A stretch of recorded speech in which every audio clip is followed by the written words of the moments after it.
வணக்கம். தமிழ் ஃபுட் கார்னரில் இன்றைக்கி ரவையை வச்சு ஒரு ஈவினிங் டைம் ஸ்நாக் பண்ண போகிறோம். ரவா பக்கோடா. இது ரொம்ப கிறிஸ்பாகவும் ரொம்ப டேஸ்ட்டாகவும் இருக்கும். வீட்டில் உள்ள பொருட்களை வச்சு ரொம்ப ஈஸியாக வேகமாக பண்ணிடலாம். இப்போ அந்த ரவா பக்கோடாவை எப்படி பண்ணுறதுன்னு பார்க்கலாம். ரவா பக்கோடா பண்ணுறதுக்கு 1 கப் பாம்பே ரவையை இந்த பாத்திரத்தில் சேர்த்துடலாம். அது கூட 3/4 கப் தயிர். தயிரை நல்லா பீட் பண்ணி சேர்த்துக்கங்க. இந்த ரவையும் தயிரையும் ஃபஸ்ட்டு நல்லா கலந்து விட்டுறலாம்.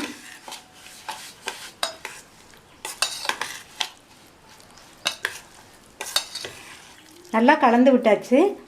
அது கூட 1/4 கப் நல்ல பொடியை கட் பண்ண குடைமிளகாய் சேர்த்துடலாம். 1/4 கப் அளவுக்கு நல்ல துருவின காலிஃப்ளவர் சேர்த்துடலாம். 2 டேபிள் ஸ்பூன் பொடியாக கட் பண்ண வெங்காயம், பொடியாக கட் பண்ண கொத்தமல்லி தழை, 2 பச்சை மிளகாய் நல்லா பொடியாக கட் பண்ணது, அதே மாதிரி 1/2 இன்ச் இஞ்சியை தோல் சீவிட்டு கட் பண்ணிக்கணும். அதையும் சேர்த்தாச்சு. அது கூட தேவையான அளவு உப்பு சேர்த்துட்டு நல்லா எல்லாத்தையும் ஒன்றா மிக்ஸ் பண்ணி விட்டுறலாம்.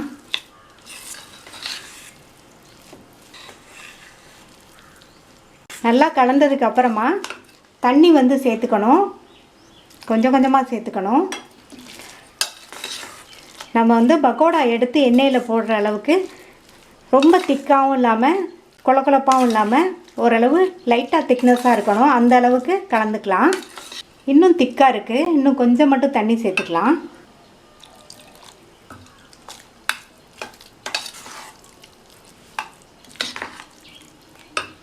நல்லா கலந்தாச்சு. இந்த அளவுக்கு இருக்கணும். இதை மூடி வச்சிடலாம். ஒரு 10 நிமிஷம் இருக்கட்டும். அப்படியே ரவை நல்லா ஊறி வரும். மாவு ஊற வச்சு 10 நிமிஷம் ஆச்சு.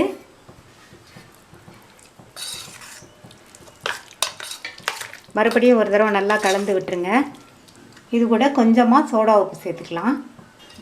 இந்த சமையல் சோடா சேர்த்ததுக்கப்புறமா நல்லா எல்லாத்தையும் ஒன்றா கலக்கிற மாதிரி மிக்ஸ் பண்ணி விட்டுறணும். அவ்வளோதான். இனி எண்ணெயில் போட்டு எடுத்துடலாம். கடாயில் எண்ணெய் விட்டு சூடாகிடுச்சு.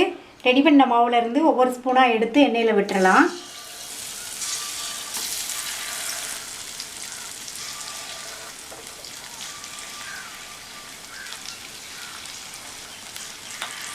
இது சேர்த்ததுக்கப்புறம் ஸ்டவ்வை மீடியம் ஃப்ளேமில் வச்சுருங்க. கொஞ்சம் நேரம் கழித்து நம்ம பிரட்டி போட்டுக்கலாம். இப்போ எல்லாத்தையும் பிரட்டி போட்டுடலாம்.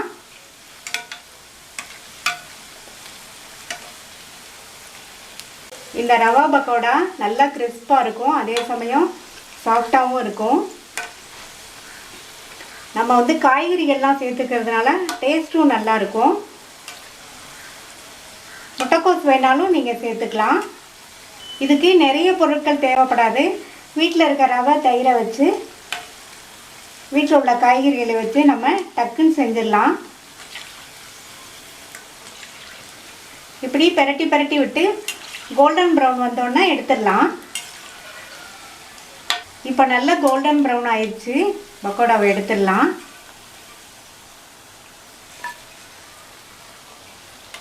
மீதி உள்ள மாவையும் இதே மாதிரி எண்ணெயில் போட்டு எடுத்துடலாம். மொறு ரவா பக்கோடா ரெடி ஆயிடுச்சு.